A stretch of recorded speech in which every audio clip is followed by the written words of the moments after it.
All right, everybody, quick little update here for Bitcoin and some of the markets. I wanted to kind of fill everybody in on just my thoughts. Really, nothing is happening, nothing has happened, but I thought I'd go ahead and fill everybody in. So let's jump straight into the charts and kind of take a look at everything. So obviously, when we look at really where things are at right now, I've talked a lot about really the levels that we're looking at. 30,500 has been a pretty consistent, this is on the daily chart, has been a very consistent level up here.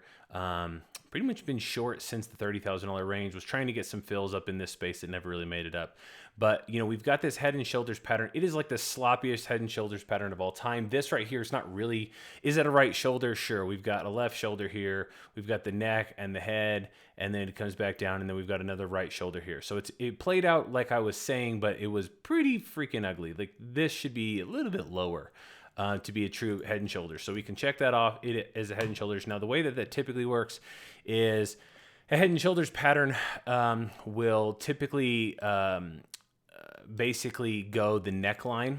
So, for example, this is going to be ugly, but let's just for funsies kind of make it happen. Let me see here. If I want let's just do a price range.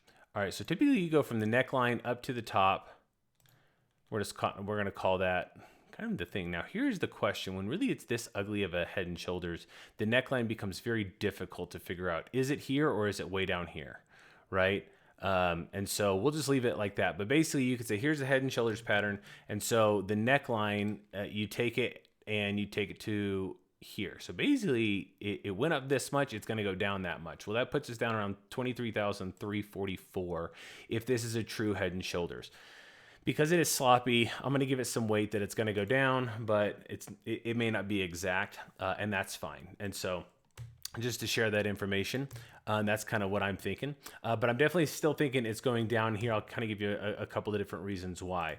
Number one, you know, obviously I've got a couple of trend lines in here with these arrows. You can see that it really respected this trend line that went all the way back up in here. If we kind of zoom back over, we had a top over here. It cuts through this, but it lines up perfectly with this. And then we had the same thing pretty much lining up over here. And so it's kind of an obscure one, but it's kind of cool that, you know, sometimes these lines, they line up perfectly, and it's pretty neat. But basically, we've come down. This is the level that we're looking to respect, kind of where this blue line is over here, which is kind of like the head and shoulders line, basically, that I just drew for the bottom of the neckline. And as you can see, it pumped down and pumped back up, respected that line, respected it, and obviously we're pretty much selling off. Really where we stand right now, though, is this wick. So once 50% of the wick is filled, that's a pretty good sign.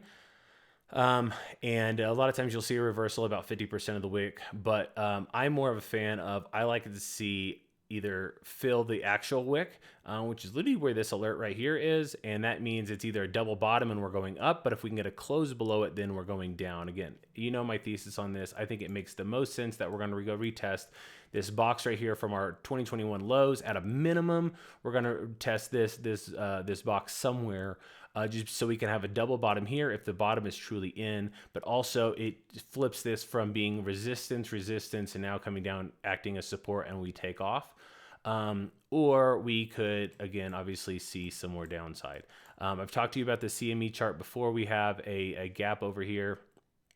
Can I get it fast enough? CME, yep, there's the gap right there. And again, just for those who aren't really in the know, the gap is where it ended one day here, and the next day it just kind of started way up here, leaving this big gap. And gaps are like magnets. They kind of pull the markets. The other thing I want to point out really quick is literally the market dominance. I think I mentioned this in my last video, is that, you know, you can see in here when the dominance is at the bottom, it kind of bounces, and that's a good thing. That means alt season typically happens, and then Bitcoin kind of takes over and does its thing, and then it kind of tops out. Bitcoin eventually falls back down, giving alts a chance to run. You can see that we are in this sideways consolidation pattern. This is also what is known as a bear flag, where you have this big run down, and then it's just sideways consolidation. Sometimes it can kind of run up at a 15 to 30 degree angle. 45 degree angle works as well. But something like that is typically a bear flag, meaning that it really is more of a bearish pattern, that it's probably going to break down more. On the dominance chart, not so much, but in general, this is kind of how the psychology works. More importantly, what happens in this range that's important to think about is literally, you know, if you're at the bottom, where's it going to go? Probably the top. If it's at the top, where's it going to go? Probably the bottom. So if the Bitcoin dominance drops, what that means is the Bitcoin price may not move very much, right? But what might happen is that as this goes down, the alts now get a chance. The money that's in crypto is moving away from Bitcoin and it's moving into some of the alts, meaning the dominance is going down as the dominance of some of the altcoins are pumping up. And so that's one sign that Bitcoin has some, not really a ton of really upside left. And then that was the gap. And then that's the market cap. Dixie, here we go.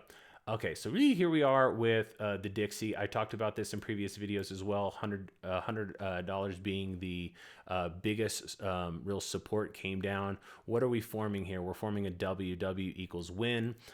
Here is your top. Here is your top. Here is your top. So you can basically see another dollar. You know, it could go up another dollar pretty sustainably. And I don't really see too much of a pattern, although I do kind of have this little trend line right here that we do need to break. And so it's an interesting spot that it's here. The debt ceiling conversations that are going on, I give it less than 10% chance that we are going to default, and like a 90, if not 90+% chance that we're going to find some solution like we always do.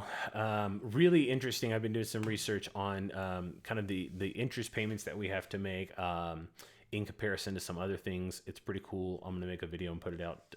I think it comes out tomorrow. Basically, you know, you look at our total defense budget as, say, 100%. And, you know, what are the interest payments? Not the debt, the actual payments on that debt. And it's like half of what we spend on our defense budget, which is our, you know, pretty stinking big budget. So anyway, all that to say, I'm pretty confident they're going to kind of work some deal out, because really, you think from a political standpoint, I'm not a big political guy, but you know, do the Republicans or the Democrats want to be blamed for this? Nobody does. So are they going to figure out how to do it? Yeah, they'll figure something out. They'll kick the can down the road like they've been doing forever. And so that's that. So we talked about that. So kind of coming back down into this. Actually, another interesting thing, because I got tons of Bitcoin charts here. Really not that one. Maybe not that one. Here we go. So this is a pretty old one here, right? It's actually one of the oldest ones. But this red line, I said we need to hold it as support to basically move things forward. And what's really interesting is it has held as support. Look how perfect that has been. This has been on here for, I don't know, 6 months or so since, I mean, back over here, I'm pretty sure. So we'll see. But either way, what was interesting to me is we had a close, our first close, which is where the red box actually stops at the bottom. It closed below that line, and that is not a good thing. So here's just one more confluence of like, all right, historically, we drew this line forever ago because this was a really strong support we had to hold, and it didn't hold, so it failed. Well, now that we broke above it, we have to hold it as support again, and we've been kind of holding it as support, but as you can see, it's really just a bunch of wicks. Like, you know, it gets down here, but before that day is over, they're like, no, hurry, buy it back up so that we're above the line, right?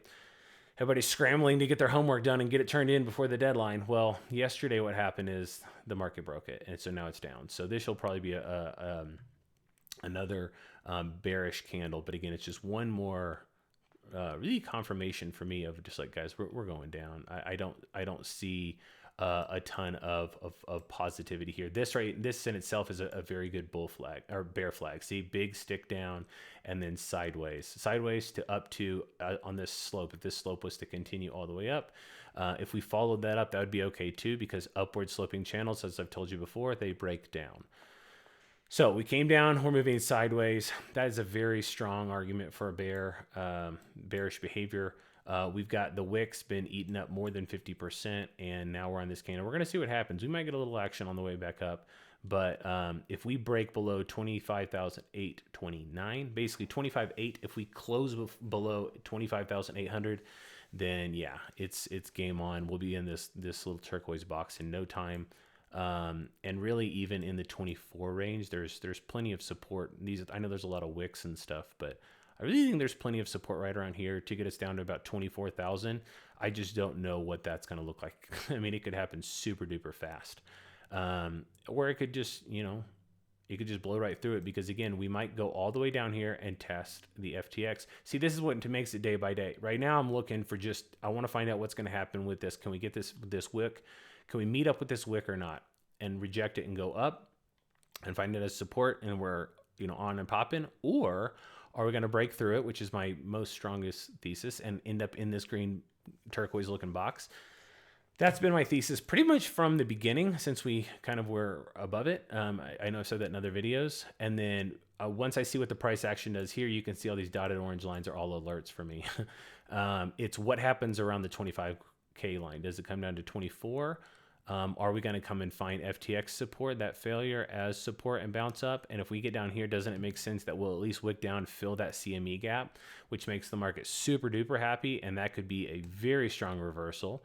But also we could end up in a recession later this year that we're being told there's going to be a mild recession. And so what does that mean? Does that mean we end up in the teens somewhere? And where does that stop? The most logical explanation on a long-term horizon, though, is I'm now on a weekly chart, is as we break through these layers of 25,000, maybe the FTX level of 21, maybe the CME gap, maybe the lows here around the $18,000 to $20,000 range we could see in here. Or do we find a double bottom down here at 15,000? We come all the way down, we hit this here, and then we get a lot of volume, and all that volume pushes it up, and we see maybe a big wick or something. That would, to me, say, hey, that's a pretty strong reversal the bottom is in. But as of right now, because of the lack of volume over here, it's more likely, believe it or not, to either reverse somewhere in here, the CME gap to here, somewhere in this space, 20,000 to 25,000. So really somewhere in here, maybe it stops and starts going back up forever. Or the other equally likely scenario is we haven't seen the lows and this puppy's coming down. And is it gonna stop at 15? Probably. If it comes down to this level, I think it's gonna go lower. It could hit 13, 12, 10, 9, 8. Who knows? So as we get closer, we'll figure that out. When we look on the monthly chart, last thing, just kind of give you an idea. You can see what the behavior kind of looks like when you start to take out some of the candles. Right? We've had a big strong run up. 1, 2, 3, 4 candles running up. And now this is our first red candle. And so this first monthly red candle, which ends in 6 days, which is crazy to think. Is that right? 6 or 16 days? I guess it's just 6 days. Oh yeah, duh, because it's the end of the month. Hello. So really the ends in 6 months, probably not going to end up as a green candle. Probably not going to end up back at above 29,300 in the next 6 days. And so this will be our first red candle, which means that we'll probably see another red candle. It's just a matter of, on a monthly chart, what does that look like? It could be a big red candle that has a wick at the bottom. We'll figure that as we go. But either way, wanted to just do a quick little update, quick little share, so you were in the know. And we will go from there, my friends. I hope you're doing well. Take care of yourself, and we'll chat soon. See ya.